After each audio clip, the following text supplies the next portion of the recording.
everybody out there in comic book land? My name is George Serrano, aka The Don, and if you're listening to this, you could only be here for one reason, and that's a brand new episode of the Major Issues podcast, brought to you by Comic Book Clique. And as you know, I am never alone. Sir, please introduce yourself. I'm the man who got his car stolen by Captain America, Gregory Thomas, a.k.a. GT Rebirth. GT Rebirth is here in studio, and we have sparklers, hot dogs, hamburgers on deck. We got fireworks and Old Glory waving in the background because this is our 4th of July episode of the Major Issues podcast.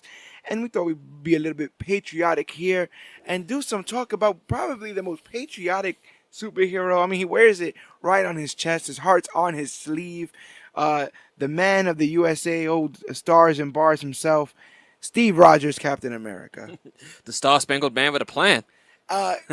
Unfortunately, right now, today, when people are first hearing this, the new Ta-Nehisi Coates Captain America will be out in the ether. Yes. If we had an early copy, I would have loved to review it here.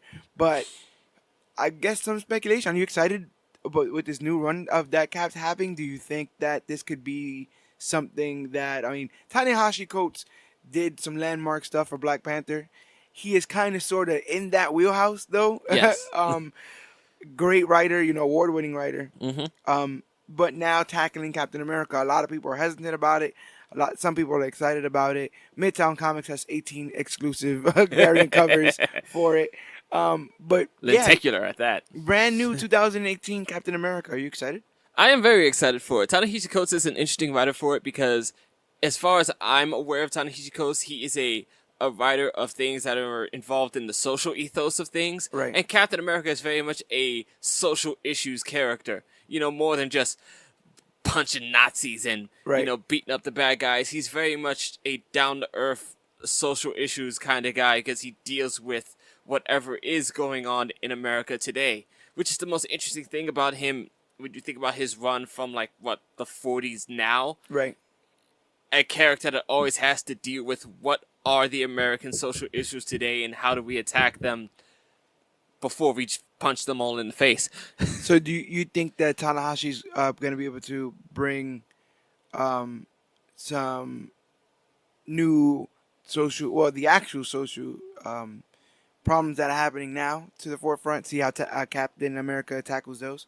I absolutely think he's going to bring a voice of, I guess, a contemporary America and how Captain America is trying to assess his identity within it. Right. When you are someone who is taking up the helm of something like that and you wear the flag literally on your chest, you kind of have to realize and remember constantly what that flag stands for, especially when you are a character that came from two different very ideals of it. Right. Captain America has to constantly redefine almost what America stands for, or at least, how do you say, re-strengthen what his ideal of America is in a world that is constantly changing. Yeah, that's true. A lot of Captain America's characterization lies in the ideals that he feels America is. Mm-hmm. And I think that would probably be the character's biggest understanding or misconception, is that he is an agent of the government or the agent of the country of America, willing to do what the country does at all times. When in actuality, that's how he starts, very much so, a tool, an arm of America. But eventually, especially post, when he gets frozen. Yes. Because that whole first run of Cap is basically War Cap. It's in the wars, during the war, and he's doing what he has to do. Obviously, very political, very patriotic. But then after that, when he gets unfrozen and Marvel gets a hold of him, it's with Timely and Marvel, but, Stan Lee gets a hold of him and they throw him in the Avengers.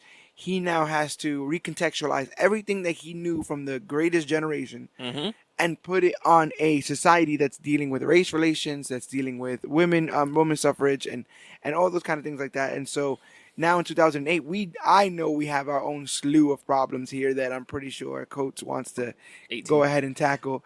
But I just hope he does it tactfully. Right. Because we live in such an outraged society that I can see, even the alt-right stuff that he was doing with Nuke, in that free comic book day stuff that I was hearing about. Oh, I saw the vitriol on that one. That was fun. Yeah, people are already trying to make up their minds about where this Cap is gonna go. Where It's an interesting thing with books, and like you could say with any creative medium, books, movies, whatever have you, where at some point you kind of have to figure out what it means to you, where you read something or you watch something, and are you hearing the voice of the character or the voice of the creator, of the author, yeah, of the author, right, and I'm real big of death of the author. I don't really care who's behind it. I care about what's on the page. right. It doesn't really matter to me who's writing it or what the beliefs and thoughts and creed of the person putting the stuff down is. Yeah. But sometimes that stuff really does seep through, and you can't not see the artists in them. It's as I would say it's as jarring as when the artist changes. Yeah, and you get that drastic thing. It does take you a bit out of the the experience. I'm not going to completely lambast this writer, but for instance, I was very, very deep into Batman, the Batman run. Read 9 volumes, everything was Gucci, and then Rebirth started, and he got a new writer. They gave him Tom King, and while a lot of people like his writing style, it was just such a contrast from what I read. Not to say what I read was right, but when you're on a train, and all of a sudden the train turns into a boat, it's like, wait a minute, I don't know if I signed up for this, and now I don't know if I want to be on this ride because this ride is different. I can't, honestly say better or worse. I think it's a little bit worse, but it's just definitely not what I started with. Yeah, I can understand that too. And I jumped into the Tom King one for a little bit, and I couldn't get on that train either, which is why I had to I had to push good old what's his name, James Tinian, Detective Comics on you. Yeah, Detective Comics is pretty good. But does that become a problem with a character like Cap, where are a lot of people going to pick up Captain America #1 and not get the Cap that they want? Or do you think Tanahashi... Am I saying that right? I believe it's Ta-Nehisi. Ta-Nehisi. I feel saying Tanahashi like I'm talking about New Japan. Mr. Coates, I will call him, just to keep it respectful. Do you think Mr. Coates has enough history and love for the character, and there's enough history of the character to pick from, to keep it at a place where when people are picking this up for the first time, it feels relatable? Does it behoove him to even do that? Because are we not in a point in time to change up this medium and flip it on its head?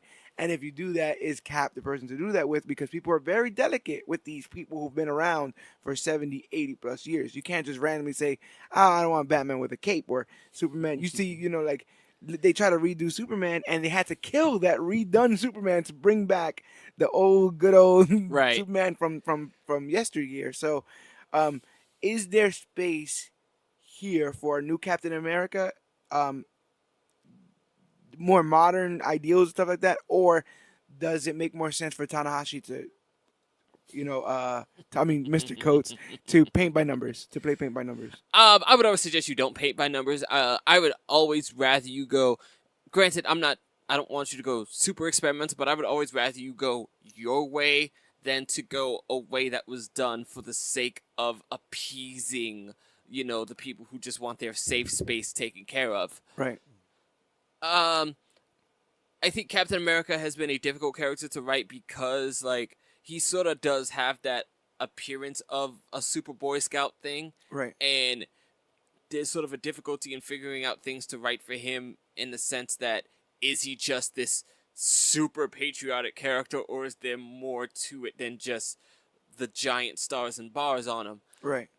Over time, it's been difficult to sort of beat that down. I think the movies have done a great job of it. Yeah, that's true. They've made him so much more than just this giant, flag waver. Right. And cultivated a character out of him that people will just have a personal connection to. And I think for a while that's been a difficult point. Getting Cap and his supporting entourage into a place where we can really attach ourselves to this character and his stories and his adventures. Right. because they're not all going to be relatable. Yeah. Not all of us come from the same pool of thought that he does. So sometimes reading up one of his books, you're reading to take a vacation in his life, in his thought process. Absolutely. Because you're not 100% there, and in that process, while you're taking that ride, it's up to the author and the artist to get it as relatable as possible, to get you to kind of be like, oh, okay, I never saw it like that. I think my first instances of realizing the Cap was a big deal. Obviously, I knew he was a staple of the Avengers and a staple of Marvel Comics, but I can honestly say that throughout my comic book reading history, and then even some of the animated series that I've seen, every character respected Cap.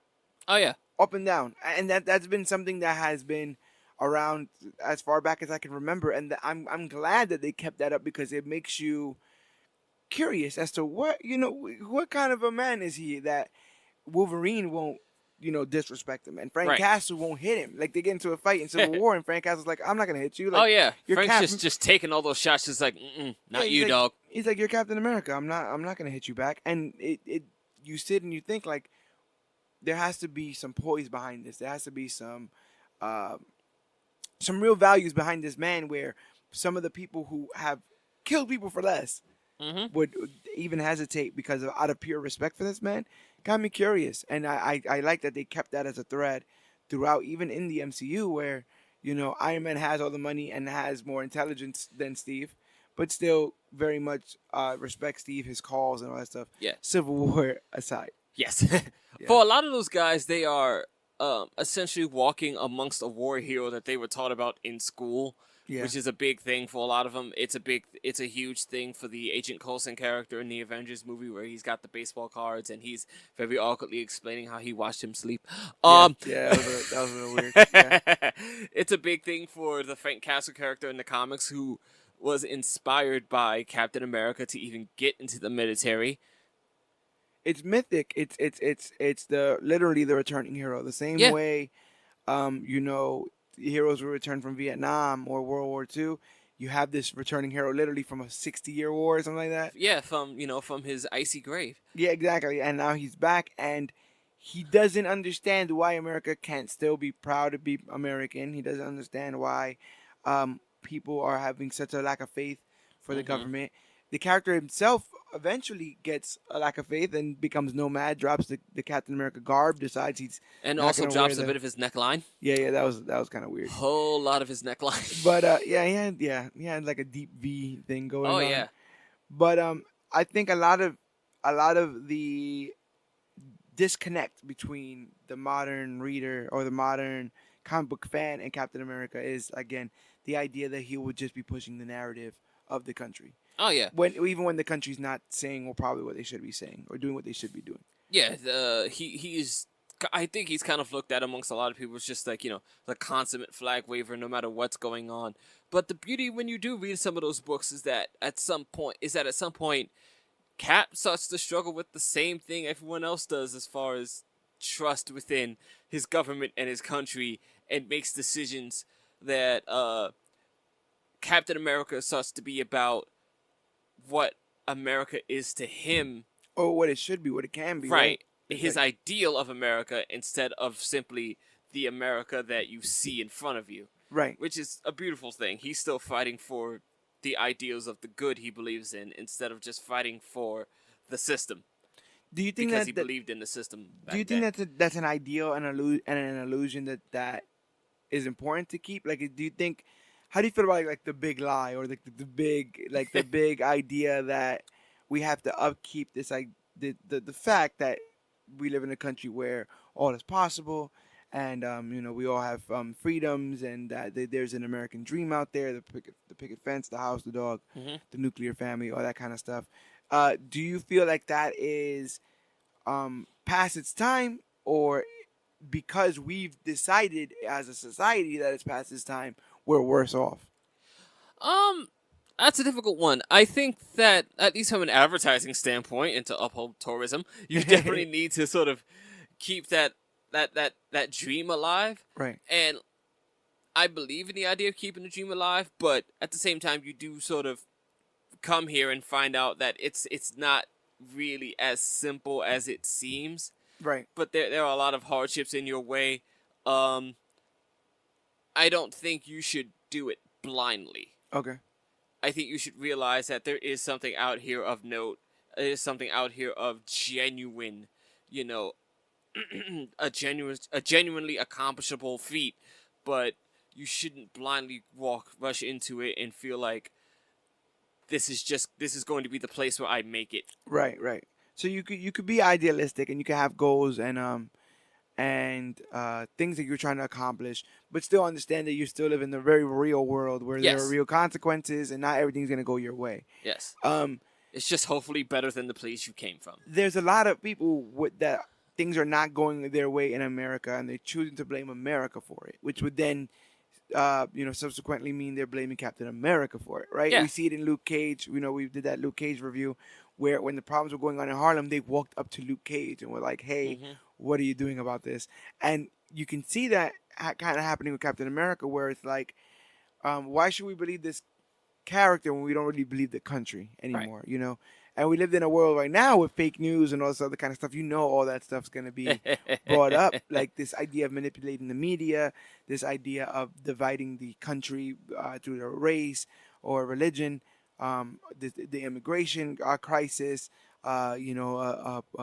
reality TV star president. Like, I'm very curious to see what Captain America says in all those climates, you know, because they're very real climates. Yeah, the interesting thing about Captain America at that point, even in the movies, is that like in the Winter Soldier, he's dealing with the government that he was still trying to believe in and just trying to follow for, being corrupted. Yeah.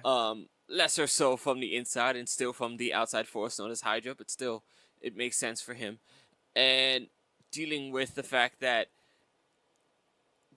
he still represents all these things and he still wears these colors, but it's not the thing he remembers it as. Yeah. It's not the shining symbol of hope and dreams that he remembers. And it's a government now that is manipulative, and it's a government now that, takes advantage of people for their own ends. Because even before any of the Hydra stuff, he has to deal with the fact that, Nick Fury sent him on a secret mission with only half the information for their own ends. Even in a place they shouldn't have been. Even prior to that, they do actually a good job of leading the breadcrumbs to Winter Soldier, because the first inkling of that happens in Avengers. Yes. When he finds the guns, the Chitauri weapons or whatever on the helicarrier. And he's like, "What the heck is this? Like, you're hiding weapons from us? Like, I thought we were all on the same page with this." And it's the idea that when you're a soldier, as a soldier, I served for 4.5 years. I was deployed. And as a soldier, did they give you the suit too? I was waiting for it. It never happened. It never happened. They didn't ask me anything about vibranium, any of that stuff. It was kind of sad, but it's while the job itself, as far as like the extremes of it, combat, weather, food, human interaction, while those things may be dangerous or amplified in that, I also feel like there's a little bit of ease, because as a soldier you are told what to do. You know that you need to do what you're told to do, and you have a lot of faith in your command that you're doing the right thing. Yes. And so for the entirety of Cap 1, that's what that deal is. He doesn't have to make his own decision. He doesn't ever have to question whether or not the Red Skull has a mom, right? I'm pretty sure if he would have found out Red Skull had a mom, he wouldn't have, try to attack him. She is also named Sharon. Sharon. He doesn't have to decide whether or not Hydra has the best interest at heart. He is told that these are the bad guys. Those are the bad guys. You go and you go punch them. And that's how it starts off in the beginning of Cap 2 as well. And in the midst of Cap 2 and in Cap 3, we see him trying to decide what kind of America he wants, and therefore what kind of America he wants to represent. And it's an America that feels that people can be redeemed like Bucky, Right. It's America that feels that, things are bendable. If not every law needs to be completely followed through to the T, especially if it doesn't have the best interest of America or its people at heart. Like, what's the point of keeping us safe if we're all scared? He says at one point, this isn't freedom, it's fear. Yeah. And so the MCU Chris Evans, Marcus and McFeely, the writers for all the Captain America films, and the writers for Infinity War. Yes. They did a great job putting down the key pillars to what makes this character what it is. And I don't really know if I can put my finger on what exactly is so endearing about the MCU version of Captain America, Chris Rogers. I think it would have to be humility, like Chris Rogers, Chris Evans, Steve Rogers.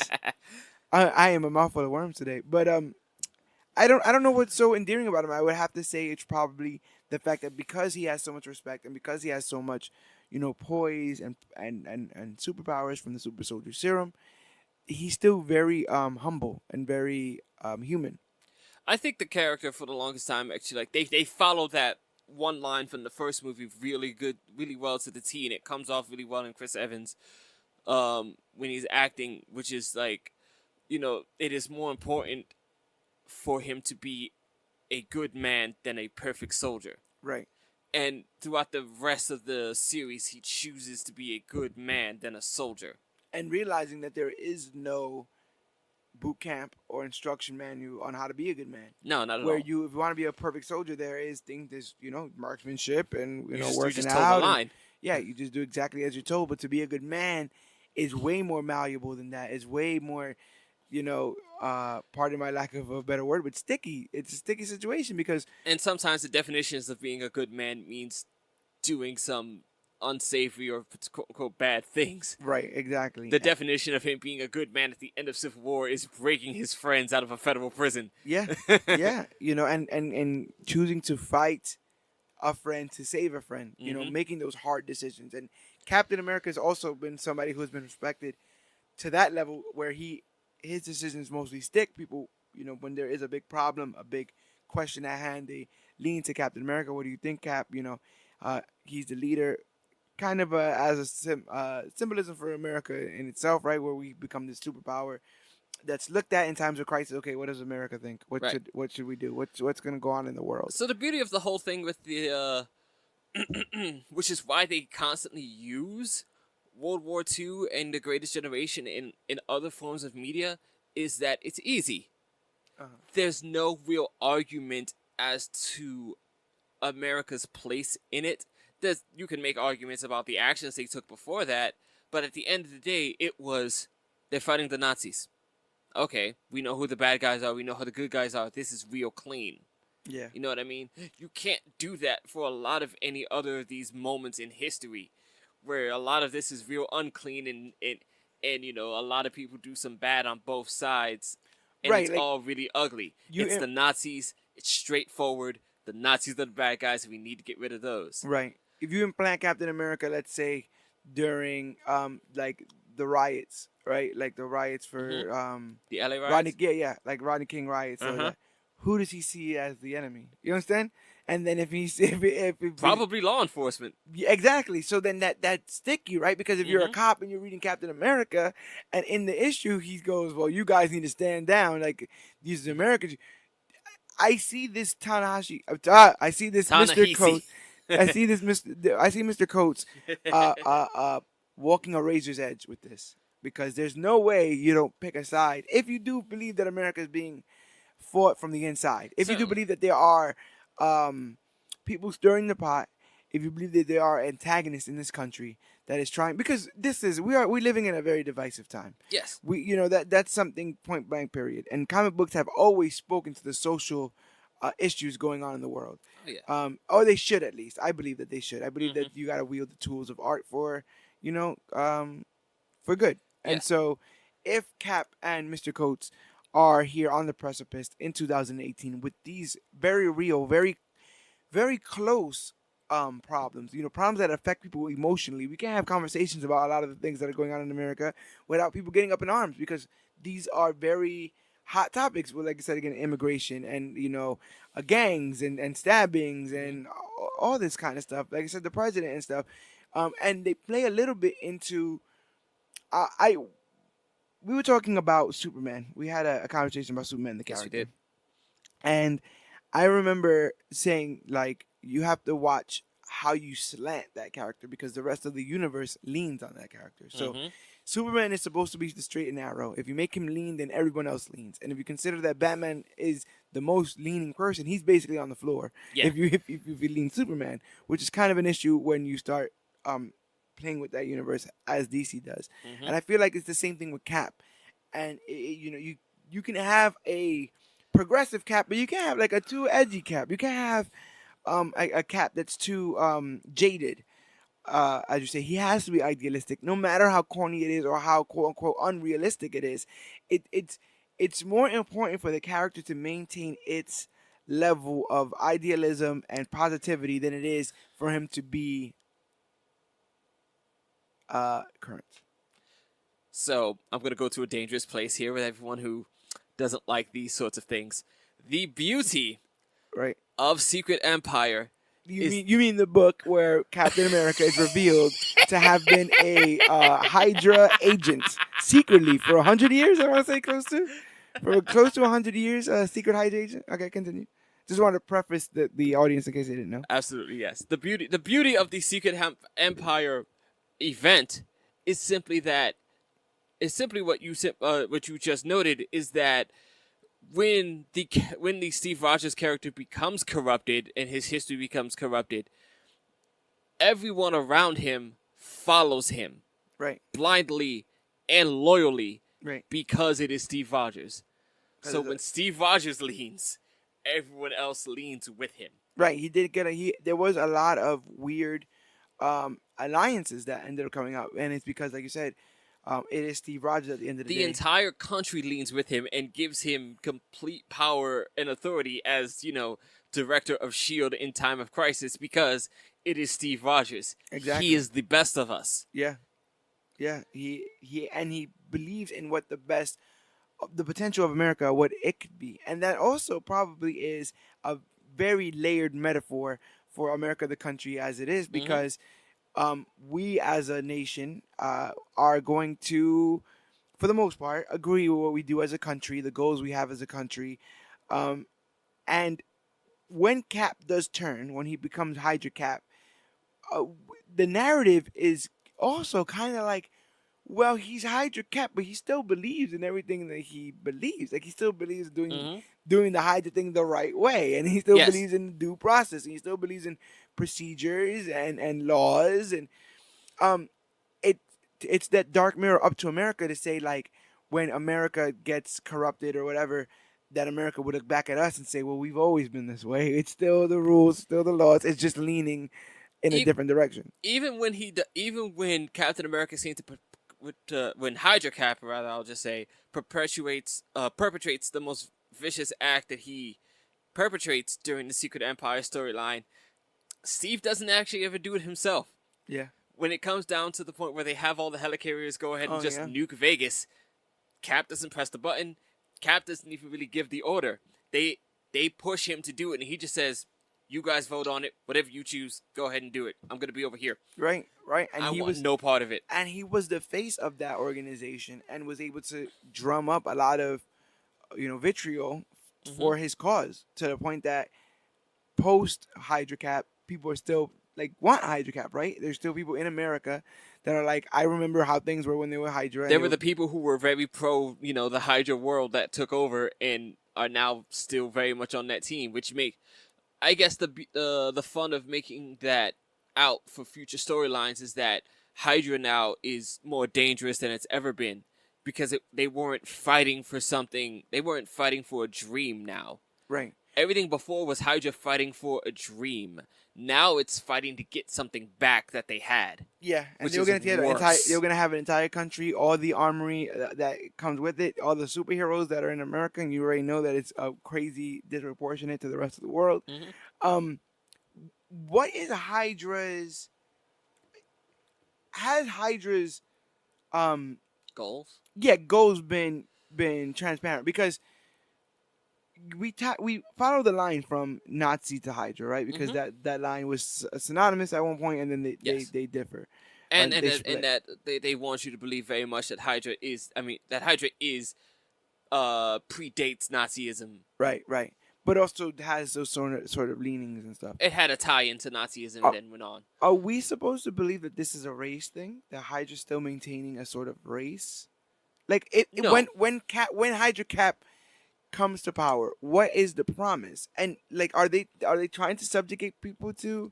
They're just subjugating all peoples. There was never any division amongst humans. It was simply domination. They'll be ruled. Domination through subjugation. Okay. Yeah. Dictatorship, lack of freedom, which is not our bag here in America. Peace through subjugation. Right. Not our bag here in America.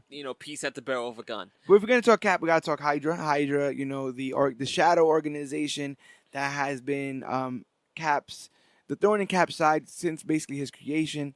Cap spent a lot of time just fighting evil Germans in the beginning of the wars, and then post-war they had to give the man something to really fight, something to really tackle.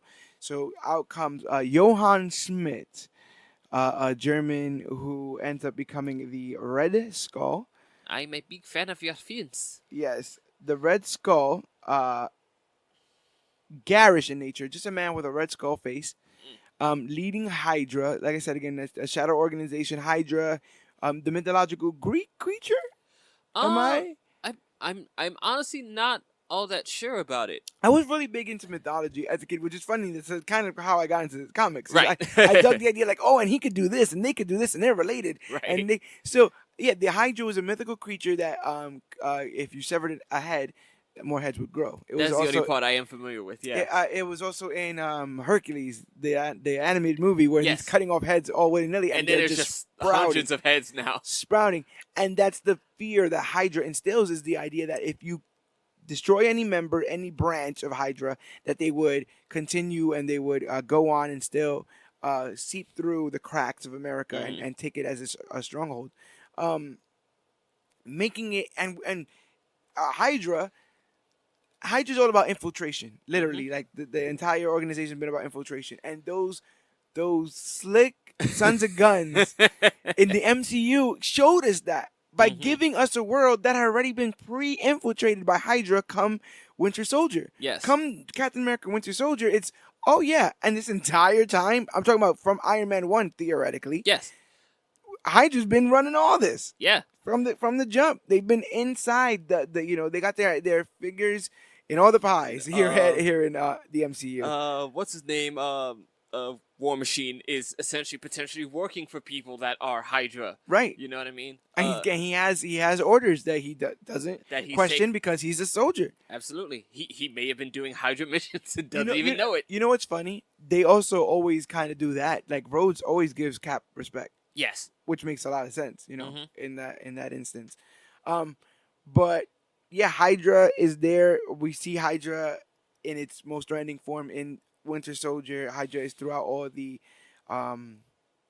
Isn't the same character from Avengers helping him out that they find out is Hydra in the Winter Soldier film? Is it Avengers? The bald guy? I know who you're talking about. Stillwell. Agent Stillwell. Sitwell. Yeah. Yes. Sitwell. I believe he was in a previous film where he's helping everyone out. Yeah, man. They you have the senator. Yes. In Iron Man 2, find out in Winter Soldier, he's been Hydra from the yes, jump. Gary Shandling. Yes. Yeah. Rest in peace. Yes, indeed. But yeah, Captain America's villains have always been these kind of personifications of what takes on America.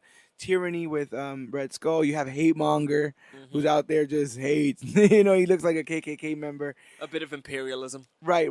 But Red Skull is the quintessential villain, and they go to him at many points whenever they want to tell a Captain America story. And I actually did like his Hydra Cap characterization because it was almost a little bit Trumpish. It was almost a little bit, I'm just going to rile the people up. And the people are going to do what people do. Human nature being what human nature is. We saw in Captain America Steve Rogers a suicide bomber. And how a suicide bomber is indoctrinated. It's a regular guy, rough life, no job, no girlfriend. All of a sudden, hey, come to these rallies. We're your friend. Come chill out with us. You just give a guy who's downtrodden and got nothing going for, a purpose and a drive, something to stand for, and he will martyr to your cause. Yeah, and so that's very modern, and it was cool they were able to give us those levels. But Red Skull's just down there like, preaching to the drums of society to stand for something.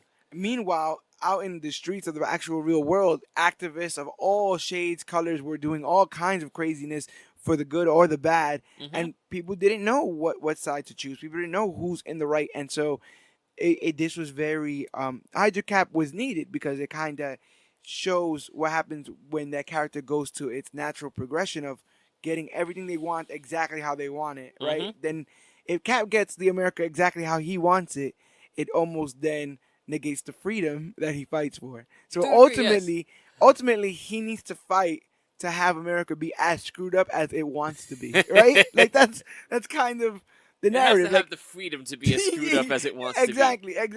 And just the hope that people will choose to do good things. And you know what? That's the thing. That's a very slippery slope, right? Because without being in charge, without being the quality control of America or anything, you end up with the freedom to do good or bad, and then, like I said, 50-50 on what you end up doing. Yeah. Because when you end up having a hard stance or hard rules or hard guidelines, right?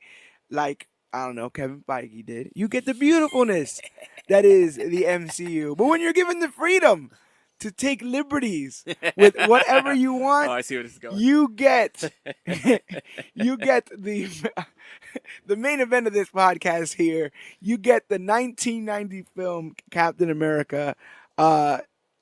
My God, decades, almost 2 full decades before the creation of the Marvel Cinematic Universe, Marvel decided that they wanted to get on the game when it came to these movies. You had Batman out in '89. Yes. You have Superman out even before then. Star Wars is killing it, so the blockbuster, exists.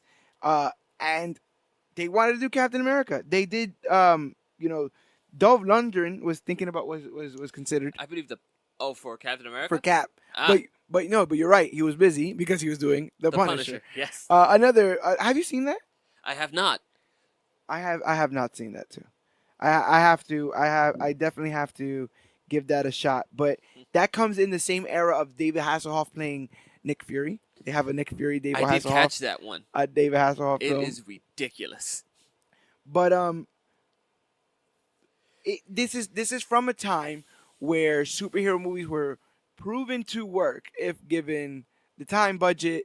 Tim Burton made them.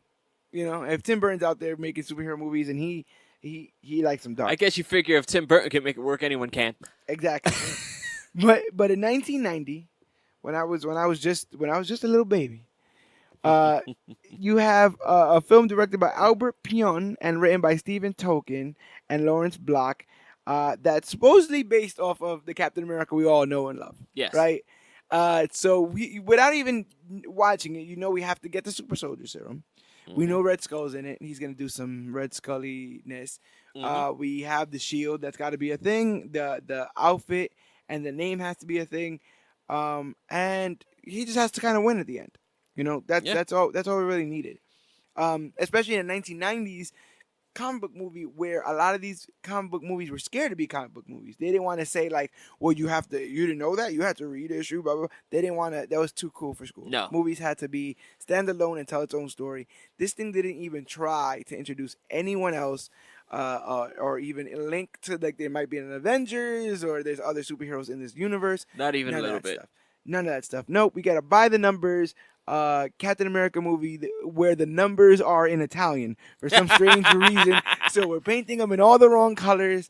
But I decided that we should probably just go for a quick recap and review of this film, just stopping at the absurdities that take place in this thing, because the things we do for you guys. Oh my God! But I thought it was fun. I had to scratch it off my list. I think if I had not needed a podcast on it, I probably would have never watched it, which is leading me to believe that there's probably a lot of bad movies I need to start scheduling for these podcasts. Because amusingly, I had seen it once as just a small child, so I had some old memories of it. But this is challenging because this film didn't even get released in theaters in America. It was, I guess, on television once.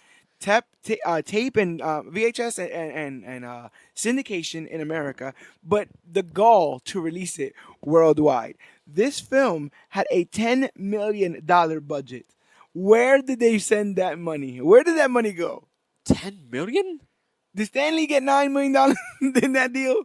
Wow. $10 million? They spent that money on the cheap. I've seen Paranormal Activity has better special effects than that movie does. Oh my God, I did not know that. And out of its $10 million, budget, it made a whopping $10,000. $10,173 is its box office. I guess it was open in one theater in every country. Okay, for a week.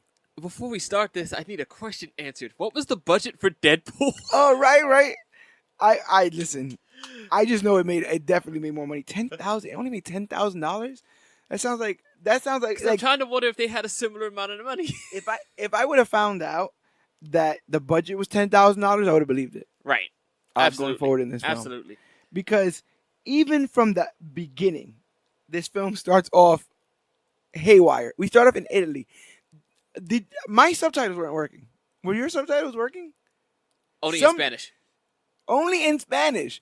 Okay, so I have the DVD, but it's available on YouTube. Did you catch the YouTube version? Yes. Okay. The one you sent me. Okay, so there's one on YouTube, and I have it on DVD. They're speaking Italian, right? Yes. I grab the control. I start hitting subtitles. It's just saying subtitles off. Even though I'm hitting on, off. There's no subtitles on this thing, right? Then every so often, without warning, something that they're saying is translated. Yeah. But not all of it. Not all of it. So I'm like, did I do something wrong? Is a translator expensive? And how much did they save by not having closed captioning on this movie? Isn't that legally wrong? Like, there's a whole scene of Italian where nothing is explained, and then you go to the next scene, subtitles. I thought it was just me. I was like, how did they expect audience at large to just sit and watch and hope that they, from inflections and body language, that they understand what the heck is going on? They figured you knew Buongiorno, and that's all you needed to figure out. I don't know Buongiorno, and I definitely don't know. Tadzio DeSantis. Yes. Tadzio DeSantis. GT. Who is this man? Not Johann Smith. It is not Johann Schmidt. That we know, who was indoctrinated and became Red Skull. But they steal a boy in Italy in 1936, and they have this early version of the super soldier serum, and they just give it to him. Mm-hmm. Right? They steal him from his home, gun down his entire family, and then from the kidnapping, walk him to the laboratory, yes, strap him to the thing, and give him the super soldier serum. They just dropped a penny out of a plane and said, "That house." And they're like, what it's told is he's a very intelligent boy. That's all we're given as to the reason why this child has been picked. And so that's right. Literally, he was the smartest boy in his class. So now we're gonna subject him to this painful super soldier serum. Yes. No Hydra in this film. No, not at all. Red Skull is literally just a mustache twirling villain, and they might as well give him an Italian mustache because he's Italian in this film instead of German. I got nothing wrong with Italians, and I also have nothing wrong with people changing up continuity things to change up. As long as it makes sense. Irish West was a Caucasian for a very, very long time. Yes. Things happen, but Italian. It's one of those things where it's just like, once you make that change, you've changed the entire base of a character. Yeah. And now you have to really make up for that, and it never does. I wonder if it was a characterization issue, did they want to demonize Germans or something like that? Maybe not. I don't know. But it would be like making Magneto not Jewish. Yeah. You rob him so of much everything that leads him to what he does later. That literally is so much of that character. Is where his backstory, where he's it completely forms him. You can change any backstory, I believe, as long as that backstory does not formally create the character and his missions. Right. And as you know, because this is a child being subjugated to this craziness, right? Mm-hmm. Not everyone's gonna be for it. We have a doctor, a female doctor. Her name is Dr. Maria Vaselli. And she's like, no, we can't. I'm assuming because I had no subtitles. That she was saying, no, we can't do it. It's just a boy. And It's you're just like, a boy. You shut up. We have this super soldier serum. I should have dubbed. I'm gonna dub this over. So when I watch it, I don't have to think this hard. But they're like, yeah, we're not gonna deal with any of that madness. If you don't want to, if you don't want to help us with this, then we'll kill you. And so she jumped out of a window. Right, several stories. She breaks the laboratory window, jumps out of the window, looks back. She's got fantastic knees on her. Yes, she looks back, hears the boy screaming, and then continues running. Mm-hmm. And then we're brought to California, right? Of all places. I believe so. California, not New York, not the Brooklyn, that we No. get in Captain America: The First Avenger. No. But California. This Captain America is from California. He's an easy rider. And he has polio. Yeah. We're told. We see Cap in what can only be described as a going away party for a experimental procedure. I guess so. Everyone is hanging out. They're all saying bye to Steve. His mom's there. He's like, don't forget us.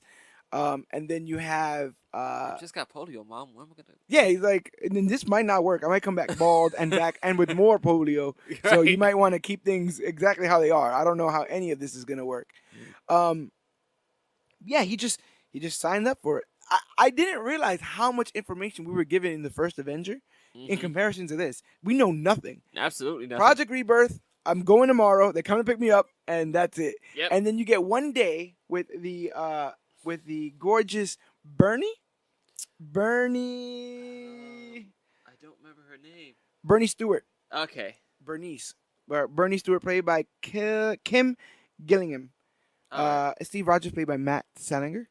But yeah, son of J.D. Salinger, accomplished author. Oh, Catcher in the Rye. Yes. I don't understand. It's like Dad wrote Catcher in the Rye. I'll show him. I will be the staple of America. But when he's going Bernie, I'm like, is this a Bucky thing? Am I gonna find out? Like, is he gonna go? That's what I'm thinking. I'm like, this is gonna be a Bucky thing, but it's not. It's a Sharon Carter thing. Instead of using Sharon Carter or Peggy Carter, they end up using Bernie. Bernie is the, I guess, childhood sweetheart, high school sweetheart of Captain America, who's all just like, I love you, Steve. I just love you. So and much. Just make sure you come back to me. You hear? It's been so long. Steve, it's been so long. So she's like, yeah, just come back. Just make sure that you come back, and we'll all be here for you. And so he says his goodbye. Meanwhile, I'm still wondering what happens to the child. Yeah, right. He says his goodbye. He says his goodbyes and stuff. And goes and does the super soldier procedure. Project Rebirth procedure. What was actually kind of funny was that lab didn't look too far different from the lab in First Avenger. No, it didn't. It was like there's actually a few things in this film that really reminded me of Captain America: The First Avenger. Some of the music sounds very familiar to the score in the horns MCU and film. The drums, like that. Maybe patriotic heroism just kind of sounds in the same box. yeah. I don't know. But they definitely looks like the skeletons of what ends up being the meat and potatoes of the First Avenger. By the way, shout out to Alan Silvestri, who did the score for not only Captain America: The First Avenger, but the Avengers films that you know. Oh yeah, this is true. And created the Avengers kind of iconic Avengers theme song that they played 9 times during Infinity War. They branding. They want you to know about all that branding. Branding's good. They hadn't figured that out yet. So the one thing off the rip, did you notice a physical change to this man? No, I didn't. Nah, he came out the same. Okay, it was said that they were considering having... He was in pretty good shape for a guy suffering from this polio. From polio, right? They were saying that they were going to use 2 actors. They considered using 2 actors for this film. They probably didn't have the money to use 2 actors. But they were like, oh, no, we'll just find 1 actor who looks like both. Right. So you found 1 actor who looks like both, like he's suffering from a debilitating disease of his body. Uh-huh. And he's an all-star athlete. Another thing. That's constantly the peak of human physique, huh? Athlete. They say that constantly, right? Yes. And the serum will turn him into a star athlete. Yes. No, he's gonna be able to. Michael Jordan. He will be Michael Jordan at the end of this. Larry was like, Michael couldn't do that much. Oh yeah, it's like Okay. Michael Jordan was a fantastic basketball player. I don't think he was going to win a fight, though. They said that Arnold Schwarzenegger was considered for this role. And they said what held him back was his accent. That is on the same level as Jean-Claude Van Damme as Guile. Exactly, the all-American guy, all right? All-American Army boy guy. I'm going to get on my boat. Oh my God, terrible. Now it reminds me of Where's My Bird? Let me see my bird. But just like First Avenger, when Dr. Erskine Abraham Erskine is shot right after the facility, or after the procedure. Miss Vasselli is shot right after Steve becomes the super soldier by a Nazi spy. I guess that's part of the story that maintains a Nazi was watching the whole procedure go down and was like, oh, snap, I should probably kill the doctor. Kills the doctor. We just threw Nazis in here for no freaking reason. No reason at all. It never comes back. No. We just go back to the Red Skull in the future. Yep. Especially considering that we never formally said they were Nazis, right? Like Red Skulls, Allegiance and stuff. No, not at all. And they took him from Italy, so it's a very weird. We just get one guy who goes Heil Hitler, shoots him, and it's like a Mussolini thing, right? Wouldn't that be like more of a Mussolini than a Hitler? I believe so. A Hitler deal, but it's just Heil Hitler and takes the shot. Yeah, they shoot the doctor. My favorite part about all this is the hand waving that happens in both First Avenger and this is like, oh no, yeah, they're the only ones who knew how to do this. Yeah. We never decided. We never told them they should write this stuff down, and it kind of sucks that they died right after the first successful process of this. But yeah, we're gonna. In both instances, probably poor planning by the villains. Well, in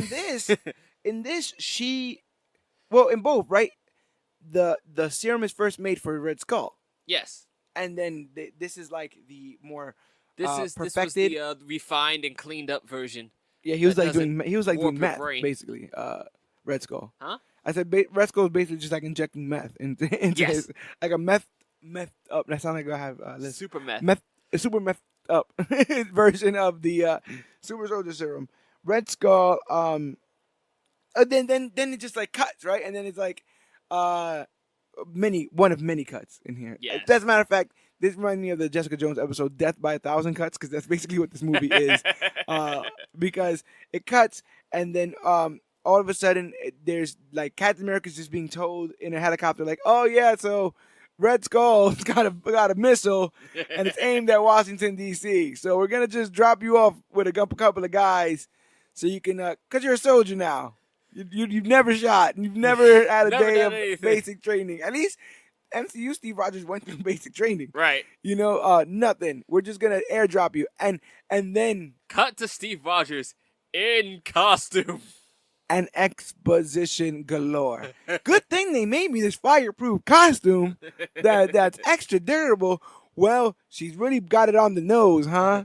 Didn't know much about camouflage, did she? No, but she sure did love the red, white, and blue. That was so Americana when he said that. He's like, she didn't care much about keeping you safe out there, but she sure loved America. Sure loved us some America. I was like, that's not safe. That's not good. Why did you hire this woman?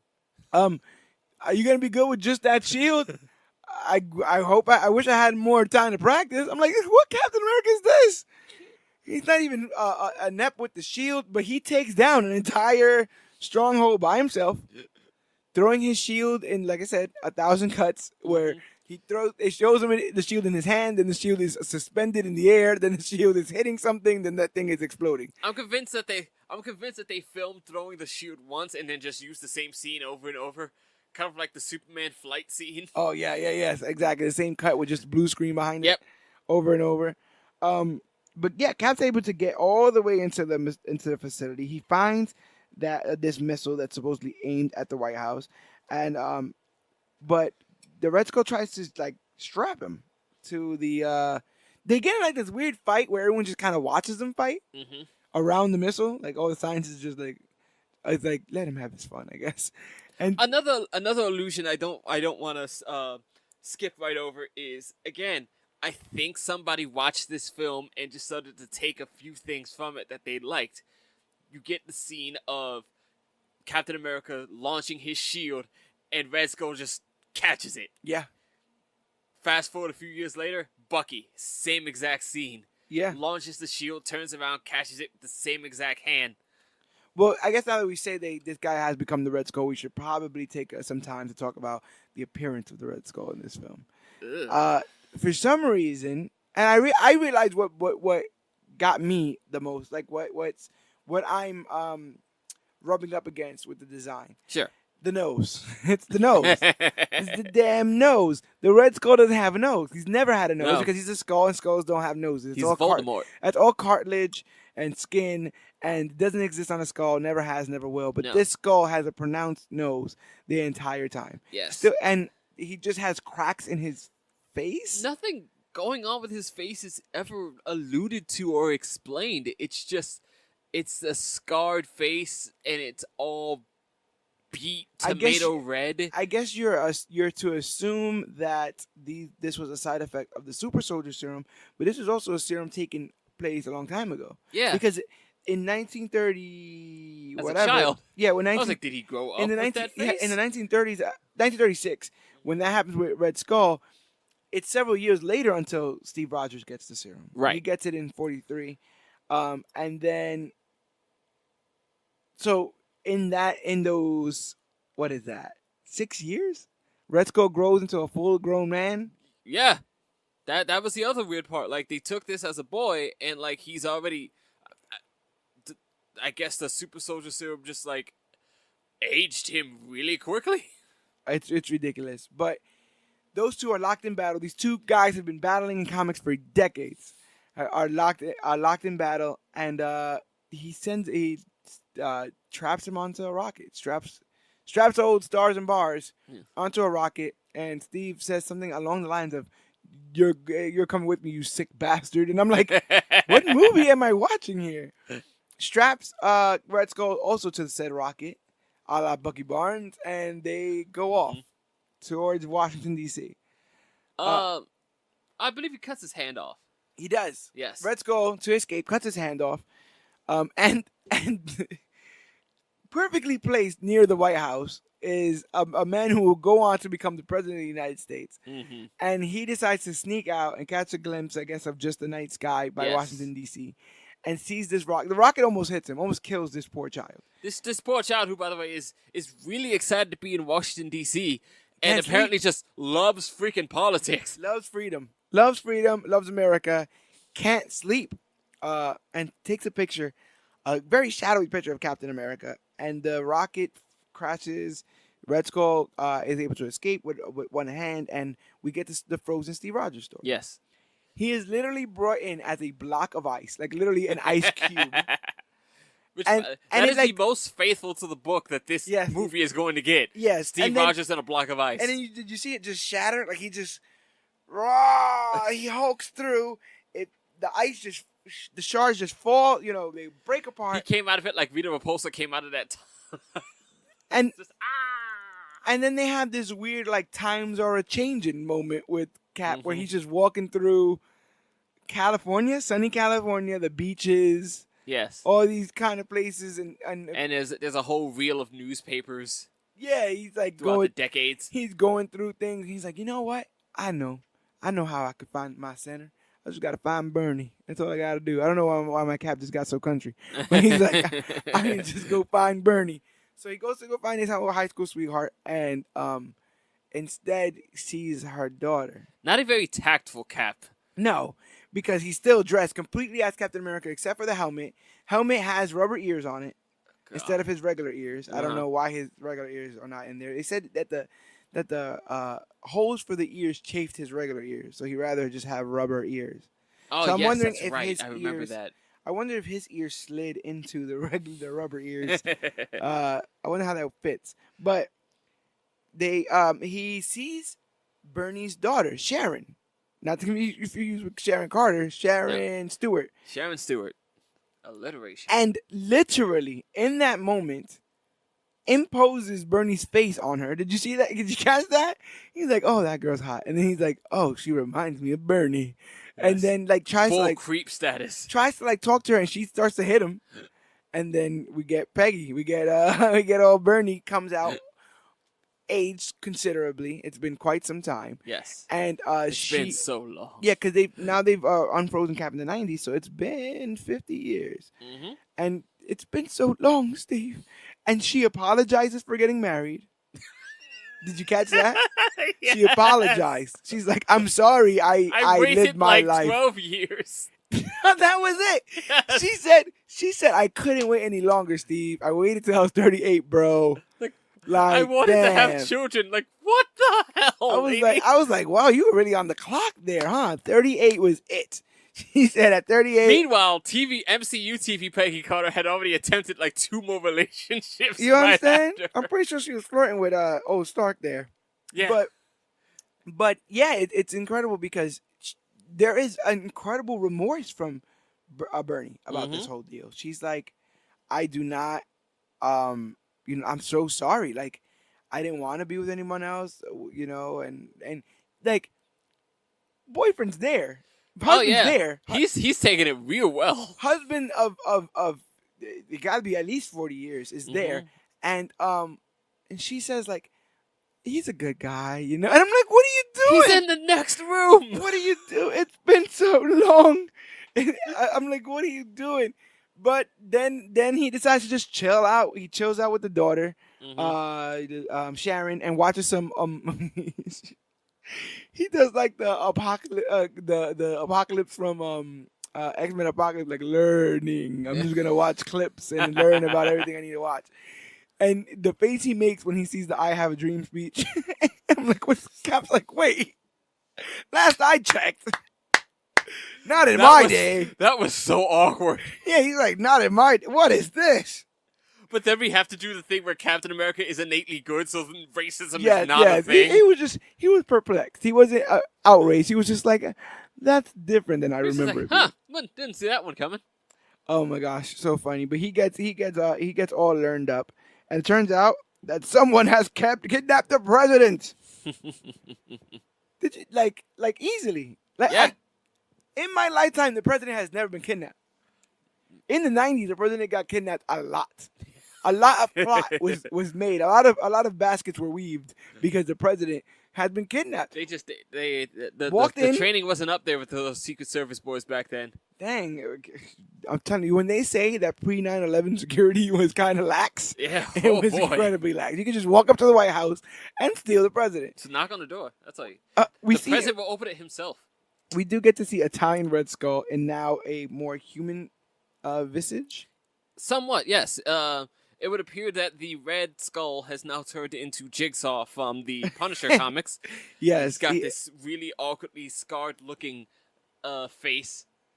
Which I wouldn't have been mad if that would have been Skull in the beginning, the way they did with Hugo Weaving. Where Hugo Weaving, you can see the red under his eyes at certain points, and it looks like the mask is kind of and at some point falling he off. has to adjust the skin. Exactly. I thought that was really well done, and maybe something they took from here, where they give him that visage. We just went in reverse.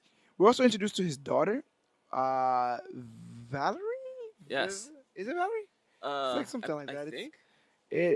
Valentina. It's Valentina de Santis, because he is he got that other weird name, but yeah, he is not Cynthia.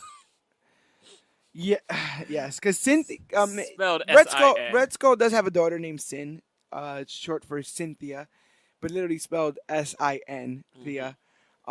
So that's who he has a much more complex relationship with, and she has red hair, that's also in continuity too. A red-headed daughter, who's evil. Yes. So him and his red-headed daughter decided they're going to. I need you to help me explain this. They're going to impersonate the president. I think they were going to inject. They were going to. They needed the president, and they were taking stuff from him to inject into Red Skull so that the Red Skull could, I want to say, impersonate the president. Yeah, I couldn't figure out what they were going for here, because, I totally thought they were just kind of going for the brainwashing thing, but I don't know if they were going to, were they going to send him back out there a different person? Yeah. I don't know. But there's a lot of hay about. I know the Red Skull. But we don't know his name. We need to go find out his name. It's all about his name. Well, maybe the lady has his name. The lady who did all the experiments, she has a diary. Maybe she has his name. Absolutely. She doesn't have his name, but she has the town in Italy where they got him. Okay. Let's go to Italy. Yes. Let's go to Italy and walk around and ask people, do you remember the kid that was stolen from this area 60 years child ago? From the 30s. I cannot begin to explain how ridiculous this plan is. But they go all the way to Italy, in search for the name. I don't think they were they able to get that information. I believe they found it. Oh, they find the recorder. Yes. Apparently, when they aired out old Red Skull's house and killed all his parents, his two parents and his family, there was a recorder inside the establishment that had recorded all of the heinous crimes that had taken place. An audio recording of the shooting where his family was gunned down and he was kidnapped, assumedly. Right. Yeah. But they able to get that. A recording that has held up exceptionally well since the 30s. I don't know how that tape is still operating. Yeah, it's crazy how they were able to find that, and they gave. How do you feel about Sharon Carter in general as a ancillary character in here? Sharon Stewart here, a young blonde from California. She's played up to be the romantic equal to Captain America. Certainly, she is so shoved into this plot line just for Cap to have someone to talk to.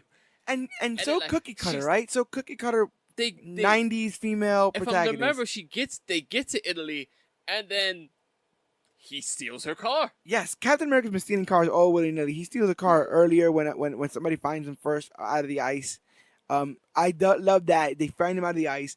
They're talking to him. He sees that the car is made in Germany. And he sees that there's like assuming everyone is an undercover Nazi. He sees that he has like a Walkman that's from Japan. Yes. And he's just like, these are the access powers. I have to get out of here. So he steals cars twice, which he also does in The Winter Soldier. So they kept that in continuity. So yes, that's good. They had fun with that one. And then gets a car stolen from him because Sharon eventually decides, I'll just be bait for these people. Mm-hmm. Because the Red Skull is in tow. His family is in tow with machine guns. They are wildly shooting and missing ridiculously at all points. They're just shooting it open. I think they make 2 attempts on their lives in open space. Eventually, Sharon decides, you know what? I'll be held captive. I don't care. I'll be held captive, and then we'll figure out what all this is about. And so she drives down. I think that's the most badass scene where she drives down and there's like a car parked in the middle of the road with a bunch of Italian gangsters waiting for her. So Red Skull is ready. He has his gangsters with him. The president steals acid. You want to talk about patriotic? From this point on, the president becomes as much of a superhero as Cap is in this instance. Yes. The president steals acid. He's able to kind of escape. He has a gun. He has a showdown with one of the guards where Cap is fighting Red Skull and he's fighting one of the guards. Captain America shows up. Never has a president been so badass until Harrison Ford. Oh my gosh. The Captain America shows up over there. Basically, he finds out his name. Sharon's plan works where they're able to locate the Red Skull, who has a backup plan. His backup plan is he has a bomb. Mm-hmm. Like the most comic booky. Yep. Batman 66. It's like, oh, well, seeing as I can't become president, plan B, a nuke. Yes. Somewhere. I have, for some reason, set it on a timer, even though I can just press this button. And it's on this piano that's on top of this building. Yes. And I will stand here. With this piano. With this piano and with this gun. And not shoot at you from this distance. I will just wax poetically about this thing that the bomb I've created. About how you can do nothing about it. Going forward is the worst sequences of action. Oh my God. In Marvel history. I implore you to go and do. We did it for you, so you don't have to. But I implore you to go find this film, because some of the worst shield throwing, some of the worst camera cuts, guns. I do not believe in this entire scene that the camera stays on a moment for more than a second and a half. Oh, they gunned down everyone in Bernie's house. They gunned down Bernie. Yes, they did. They gunned down. That's right. And that scene was terrible. They're like the struggling, when they were fighting. There are several scenes. Bad. There are several scenes where the daughter just hits the other woman, and it's just like barely hits her. The sound design on this is terrible. when the squibs pop off and start killing the members of the Stewart family, I'm like, what's going on? They don't sound like gunshots. I thought it was like a lady like pew pew. Like, what is going on here?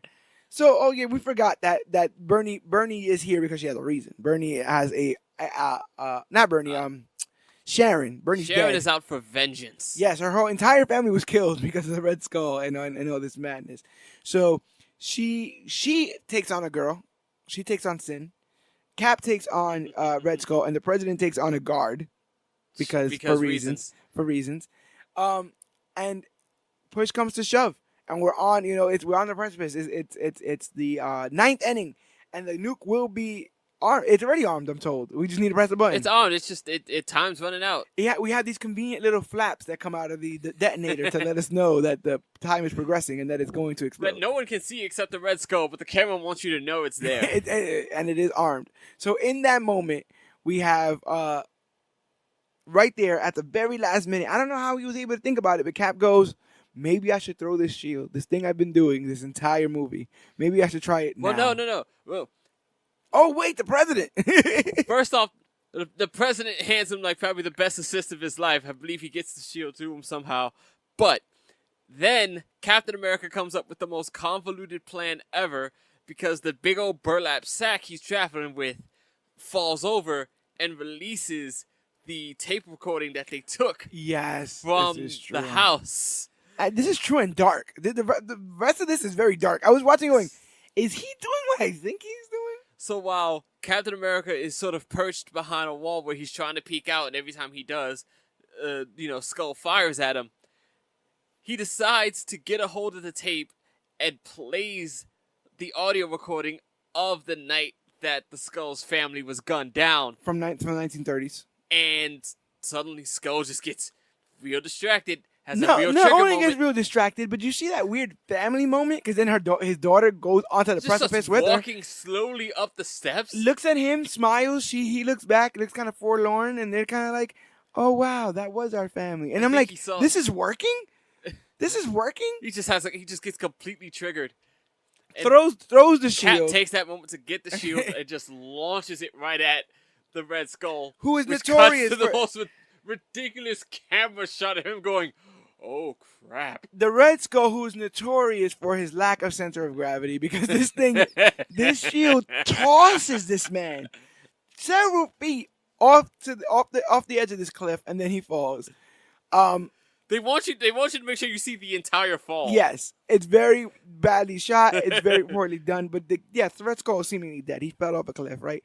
But no, now the best part, right? Because now Sin is like, "You killed my father," and she pulls out a gun and she's gonna kill Captain America. But the shield is coming back, and she feels the need some monologue before she takes this shot, and the shield. And Cap just kind of goes, "Watch your back." Yeah, the shield in natural trajectory, I guess. In natural, perfect trajectory, not only kills Skull on its way out, but it kills Sin on the way in. And Sin didn't even get the luxury of a body dropping off the cliff. No. They didn't even show what happened to that woman. Mind you, for the entire film, the shield has just hit things. Yes. And stayed there. Yeah. But now it decided to boomerang its way right back. Well, you also had that cool shot of him laying on the floor and rolling with it, so it could shield him from gunfire. But yeah, great continuity with the shield work. Right at the moment that both big villains are gone, Red Skull and Sin, does the entirety of the U.S. Army, Marines, Air Force, and Navy show up to help the president. Nice to see you guys. And he's like, "We got this, Captain America." And I'm like, "Well, man, thanks." He's already done all this in this convoluted. In this, we find out that there was an evil general on the payroll for the Red Skull the entire time. Yep. He goes on the news and he's like, "Oh, we'll find the president tomorrow. Don't worry about it. We got all this handled." I guess the idea would be that the Red Skull would then be the president at the next day, and then he would have taken over America. But that's not what Steve Rogers had in mind. Did you realize that Before the movie even came out, Stan Lee said that it had to be good. No, I did not. But then it came out. It was not. It had to be. It was not. They actually did a limited release of this film, to coincide the promotion for the first Avenger. Oh, that's funny. So I wonder if, like we were saying, that there were a lot of nods and allusions to that film, if they were able to pull many of them. We want you to see this so you get what we did. Yes. So like, how do you feel? How do you feel about this film? I mean, does it reach Fan Four Stick levels? Is it? I'm glad to say I've never seen that. Actually, there's different levels of bad, is what I'm trying to say, right? Yes. There's like you tried and you failed. There's like you didn't try and you still failed. There's like you tried but the motives were wrong, so that's why the product came out wrong. And then you failed so spectacularly that this is actually enjoyable. Yes. This is not that. This movie, I think because of the damn good, the God's work that has been done to the Captain America comic in the MCU. Yes. You can watch this film and laugh. Yeah, a little bit. Where it's hard to watch Fantastic Four films because we don't know what the future of that is going to be. You can sit back and like Batman 66, you can sit and watch Batman 66 and laugh. But this is decades after that, and it's still as campy, as tongue-in-cheek as, this is a superhero. You're not going to be Superman, kid, but you'll be something. You're just going to be and wasn't there supposed to be like that's the part I was forgetting. So when he's in the helicopter, turns out that there were going to be an entire Captain America army. Oh, God. But because he was the first one that they experimented on, and then the scientists died, they were like, it's just you. So, good luck. And also, the movie fades out with, like, there's a scene where everyone shows up and everyone's safe and they're gone and they're all about to leave. But then the movie just cuts to the scene that hits Captain America turning around and just facing the with some kind of like wholesome narration of like, and Captain America was the hero we all wanted him to be. The movie insinuates that Cap just disappeared. Yeah. He had that moment. He saved the world. The president's just like, if you're out there, we're still fighting the fight. Like, what do you mean if you're out there? Yeah. Where did he go? It does like a fading into one of the old classic Kirby drawings to Captain America. Yes. Which I thought was pretty cool. Which was like the nicest looking thing on this movie. Yeah, it definitely was. That outfit looked incredibly bad. It's the days of rubber suits, so yeah, it is what it is. But again, like when you look at that, and then when you look at what ends up becoming like the suit for Civil War, it's just like, man, like. I do get highly amused by the one scene in this film. Jeez, what was the daughter's name again? Which daughter? Oh, Sin? No. Sharon. Yes, Sharon. Smith, whatever. Sharon Smith. The one time when Sharon gets the Valentina girl right up against the wall, and it's just like, is this how close you were when you killed my mother? And the girl goes, closer. Oh, she goes, no, that's too quick. I want it to be slow. I was like, what the hell has happened to you? She got into like this real vengeance mode. Oh my God. Mind you, she didn't see anyone get killed. She was away. She was gone. She came home to all that. I had to watch that again. I was just like, what the hell, girl? They shot everyone, but they killed Bernie. Like, they killed the hell out of Bernie. She got put in a body bag. Yeah. Everybody else was like kind of shot, and they're going to be just fine. I was just like that moment was akin to me to like the Bruce Wayne moment where he's just like, do you bleed? Yes, it's like, where did that come from? We got here pretty quick. This is how close you were? Closer. No, I wanted to have it slow. Yeah, it got really dark. It got really dark really fast. I'm so sorry, honey. Jesus. Crazy. This was a ride. Definitely was, but I'm glad that we saw it. Captain America we have to see the good and the bad. We have to appreciate it. It sure puts it in perspective. Yes, we have to appreciate it all in between this red, white, and blue sandwich. Sometimes we have to cut the crust off. That is movies like this, but we got to see where the character's been to see where the character can go, because now we know that this is the far end of bad. We can never hit here. No. And we know where Winter Soldier and Civil War and stuff like that is the far end of good. And now with this brand new series that's going to drop, that by the time you're listening to this, you'll be able to review, we'll see where Mr. Coates is gonna take Captain America for the foreseeable future. But I'm very, very excited to see where this character goes. I'm very excited to see what happens to this character uh, in at or around Avengers 4 because we don't know. I'm gonna throw a question at you that you're not gonna appreciate, but I am. Okay. This is a fun question I've had, and I get some interesting answers, and I get a lot of people who start one way and backtrack toward another. Better trilogy of films: Captain America or Nolan Batman? Best trilogy of films, I would have to say Captain America, only because to me, I feel like the Batman movies don't have Batman as the focus for a lot of those movies. It's weird. He is the knight. He's the guy on the horse. He is the guy who makes things happen. But we spend a lot of time with Heath Ledger's Joker and what that ends up being. We spend a lot of time with Bane. We spent a lot of time building that mythos of the League of Shadows and Bane and Talia and all that stuff.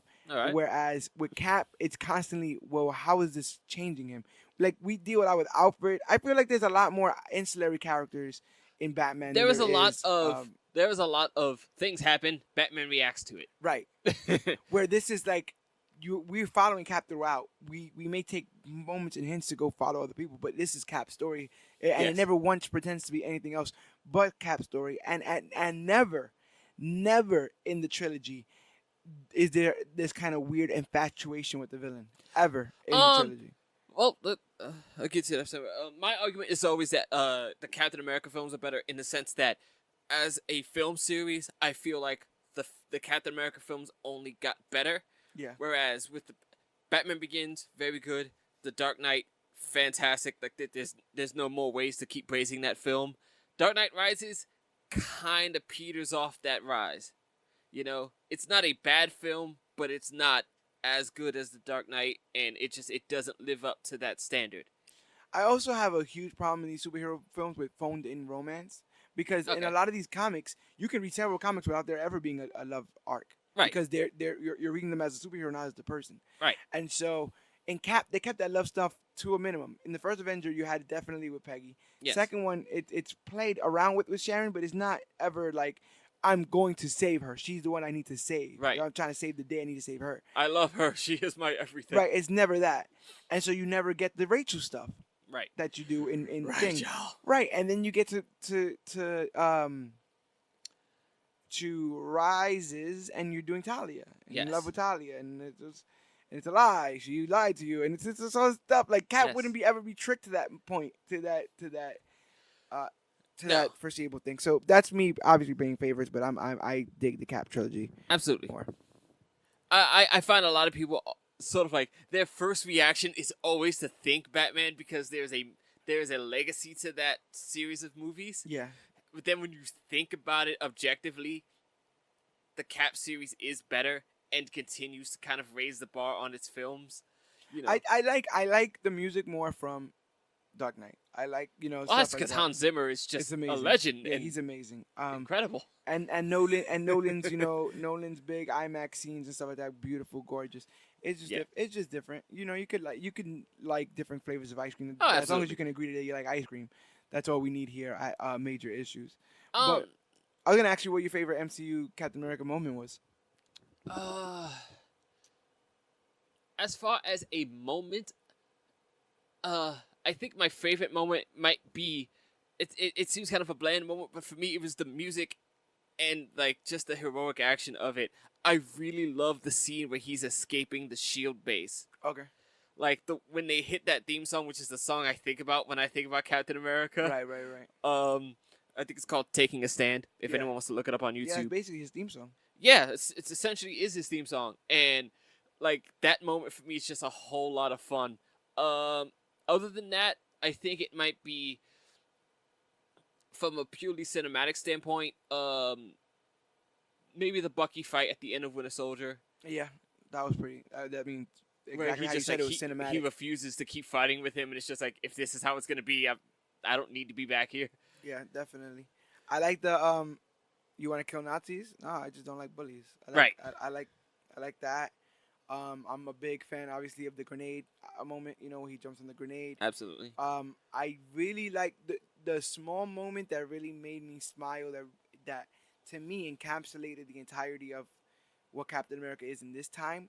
Was him telling Black Widow to get her feet off the car. It's like, we stole this car. It's like, it doesn't matter, manners. And Right. it's like, okay, all right, I get you. I like this guy. That sucks, man. He legit in pure fear. In pure, it had to have been nothing but nothing but pure fear. But he like calms Peggy down. Yes. While he's dying. Yeah. Like he hey, don't worry, I still save that dance for me, Yeah. And that can't have been easy. No, not at all. Especially for a kid who didn't have this physique or any of this before. A year later, he's now facing his death. And the one girl he wish he could have ever had, right? Like the girl who probably wouldn't have looked at him twice prior, now is in love with him, wants him back. The life that he seemingly can have now, he's about to bite the bullet for America. And that to me encapsulates, so much of it. Yeah, and then I could do this all day in Civil War. Like, Civil War is such an amazing story. And such an amazing characterization of that character. Yes. Of that don't move, you don't have to put your feet down. That was an interesting situation where they just completely rip an entire line from the books, almost word for word. And it's just like, no, this is perfect the way it is. Just have Sharon get up and say it. The whole speech about don't move and to just like dig your heels in on a belief you have. Regardless of it's right or wrong, which is again like I said, sticky situation, but it's the idea of having conviction. Yes. Of because especially in today's world where everything is so divisive, no one knows where to stand, and to stand at all is offensive to some people, right? Like I stand for non-animal products. I'm a vegan. Well, what do you think you're doing, standing for this America was born on it. In the Bible it says, and we're already at it. We're already off to the races in an argument because I stood for one thing. So the idea for that Cap could not only be standing, but sometimes standing for the wrong reasons or the right reasons. That ingratiates me to the character because it makes me believe that he is like me. Because constantly, like me, I am deciding, is what I'm doing now the right thing?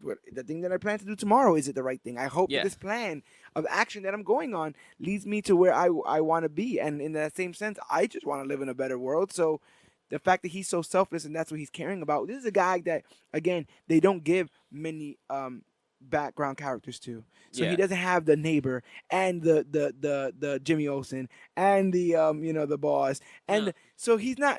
He has that best Falcon, which you can't drag with him on everything. Exactly, and so you get almost the idea that Captain America is Captain America all the time. This is him throughout, and he may enjoy barbershop quartets and a malt, sometimes, but at the end of the day, he signed up to be an ideal. He signed up to be an idea, like how they talk about in Batman, how an idea is more bigger than a man. It is interesting. I'm sorry, go ahead.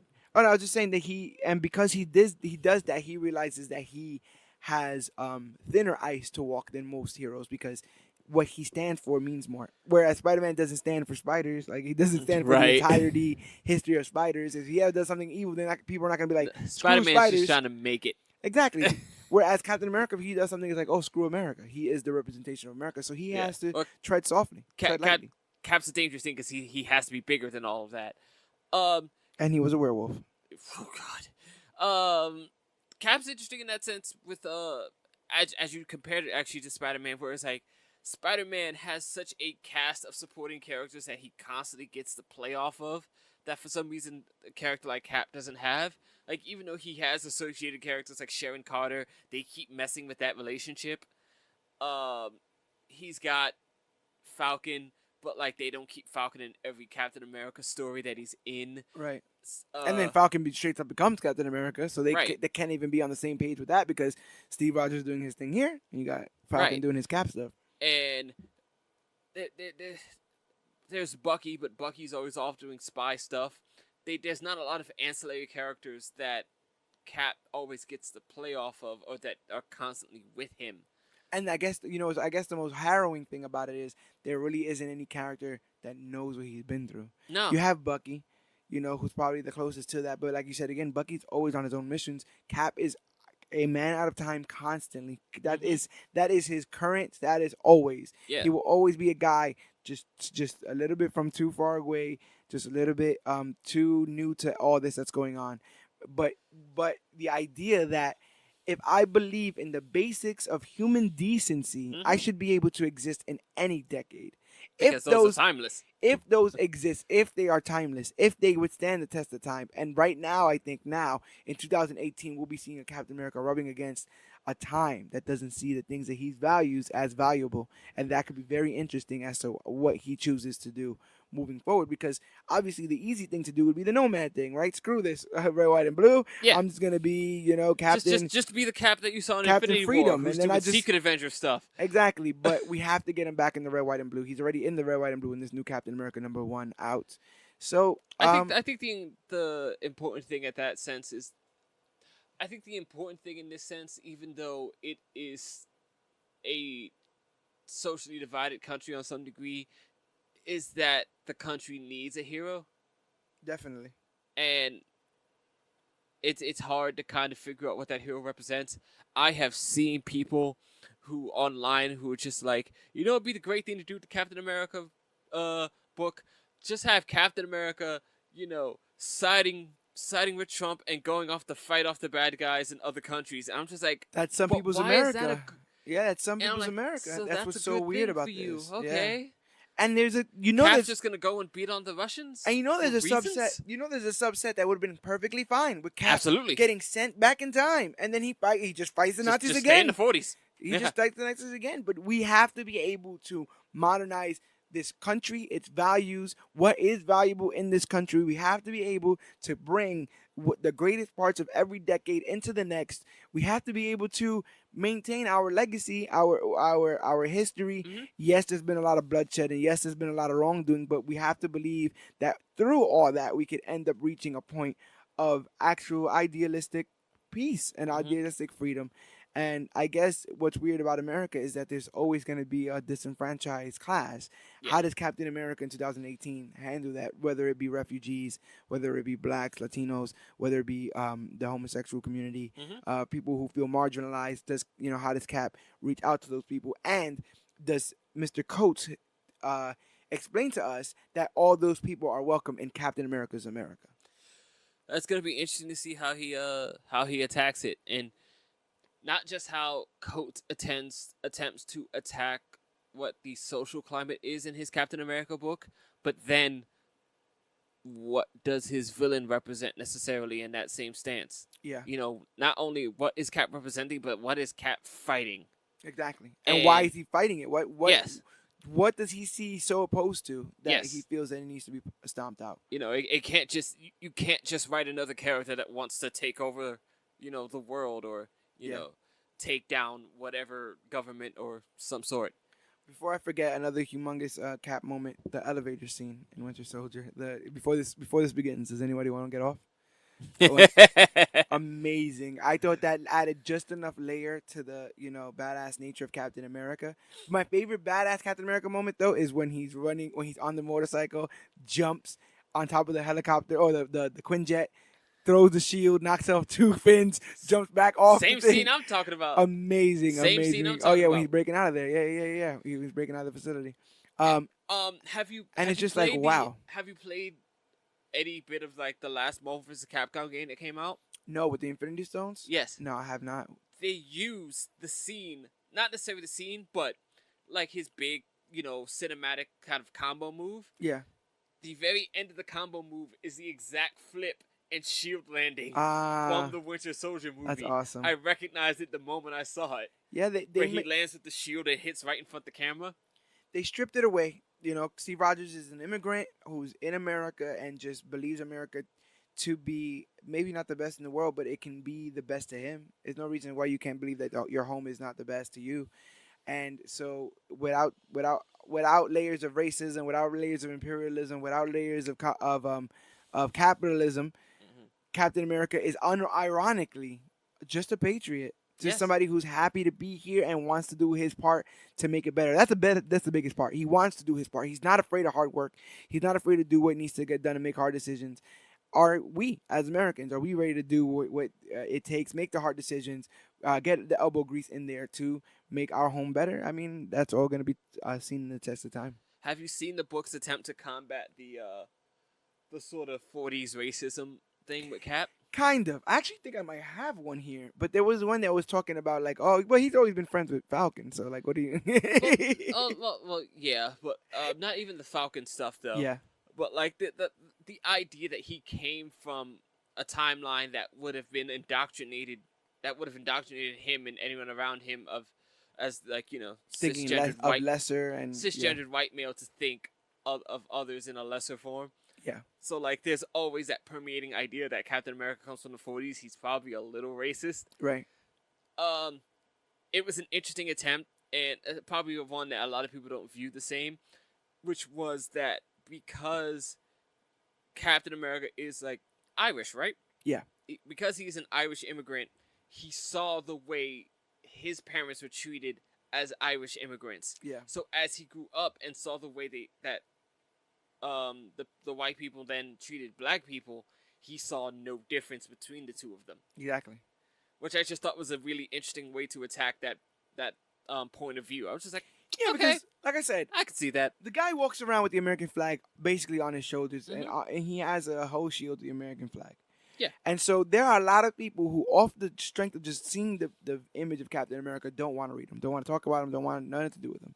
No. And so they will try to cherry pick why they would believe that the character isn't interesting. Yeah. And at every point, I see all the miscommunication and all the misunderstandings of the character, misconceptions. And though that's one of them. Oh, well, he's obviously got to be racist. And it's like, we live in a world where this. I totally books, got it too, but I was like, but the books that we're reading are imaginary. Like, we can't take it to that one point. Imagine an older a guy in the 30s that's not racist. Like, that's where, like, not the Skrulls or Galactus or Silver Surfer. We're drawing the line at like racist 40s. Yeah. Oh, he can't be just all loving. That's the point where we say, well, comics have obviously gone out of control. Very weird. Very weird. Mind you, the army in MCU 1940s is fully integrated. Exactly. So we were fighting a world war. We weren't trying to cherry pick which soldiers were going to be in that war. One of the Howling Commandos is an Asian dude who later shows up in Spider. And no one's told Cap about the wondrous things that some wondrous woman did in the First World War. That